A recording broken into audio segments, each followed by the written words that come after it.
হে everyone, good morning. আমি জয়ী, আর আজকে আবারও একটি নতুন ব্লগে তোমরা সবারই ওয়েলকাম।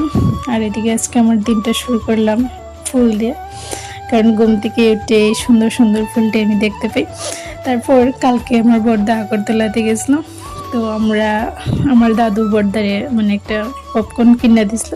আর এটা হে খাইছে না, হে আমরা সবাই লেগে এটা বাড়িতে নিয়ে এসে, কারণ হে একা খাইতে কইতেছে। আমরা সেটা আজকে সকালবেলা যে এটা আমার একা খাইতে ভালো লাগতেছিল না, তো আমি সবাই লেগে লইছি।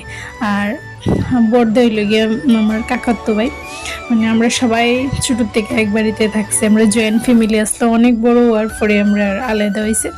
তো এখন আমরা সবাই এক বাড়িতে থাকি, তার লেগে আমরা সব সময় তোমরা আমার ভিডিওতে দেখতে পাইবা যে আমরা যাই বানাই টিফিন, মানে যাই করি সবাই আমরা একসাথে খাই। সবাই আলাদা আলাদা রান্না হয়, বাট আমরা একটা করে সবাই খাই। এখনও আমরা সেম মানে যাই বানাই বড়দারে দিয়া খাই, বা আমার কাকাতো ভাই তারা দিয়া খাই। আর আমার বাবু হইল গিয়ে সবাই বড়, তো আমরা সবসময় এভাবেই করি। আর আমরার মধ্যে একটা আলাদা মানে কাজ করে যে আমরা কোনোদিন কেউ মানে ফালাইয়া খাইতে পারি না, সবসময় আমরা একসাথে খাই। আর এদিকে মা আজকে সকাল সকাল ভাত আর একটু তরকারি রান্না করছে, আর এদিকে আমি শীতল তরকারি রান্না করে নিলাম। রান্না করে একটু লক্ষ্মী মারে দিয়ে নিলাম। দেন লক্ষ্মী মারে খাওয়ার দেওয়ার পরে আমি একটু ঘরটা ভালো করে ক্লিন করে নিতেছি। রান্না করার আগেও গড় মুছতে লাগে, রান্না কইরেও গড় মুছতে লাগে, কারণ রান্না করতে করতে ঘরটা অনেকটাই নোংরা হয়ে যায়।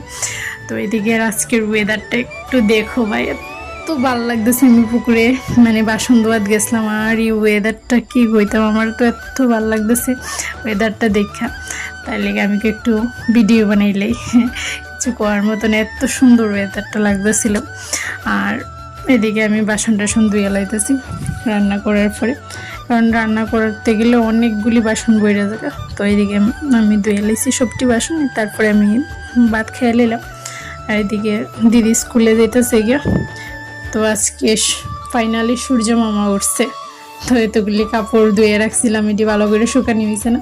দেন এই আমি সবটিরে শুকানি দিয়ে লাইলাম। তারপরে এইদিকে আমি রান্না করার লেগে সকালবেলা গড়টার কিছুই গোছানো হয়েছে না, তো তাড়াতাড়ি একটু গড়টা গুছাই নিলাম, কারণ যতক্ষণ ধরে গড়টা ক্লিন নাও গড়টা অগোছানো থাকে মানে একদমই ভালো লাগে না।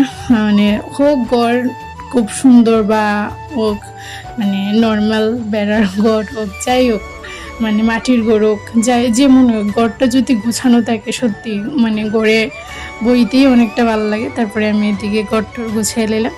আর এদিকে শুনো নবোদয়ের থেকে সামার ভ্যাকেশনের তারা ছুটি দিয়ে লাইছে, তাই এই পড়ছে অনেক বাড়িতে অনেকটাই খুশি, তাই কি কইব। তাই তো